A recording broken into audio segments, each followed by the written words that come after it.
তুই তো আমার ছোটবেলার বন্ধু, তাই তোকেই বলি, আর কাকেই বা বলবো। এমনি তো সকলের সামনে বেইজ্জত হয়েই গেছি, কি আর বলি।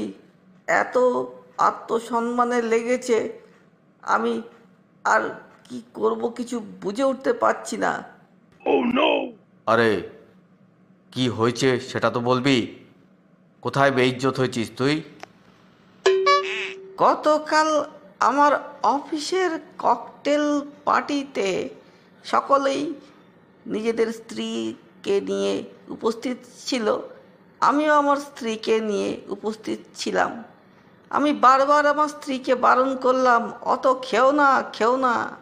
3 পেগ জিন খাওয়ার পরে আবার যখন দেখলাম হুইস্কির দিকে হাত বাড়াচ্ছে, তখন আমি বলেই ফেললাম, ওহে 40 পার সুন্দরী রমণী, ভুলে যেও না তুমি 3 সন্তানের জননী।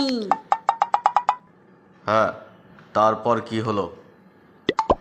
তারপর আর কি, আমার মান সম্মান ছারখার করে দিল আমার স্ত্রী সকলের সামনে। চরম বেইজ্জত হয়ে গেলাম আমি।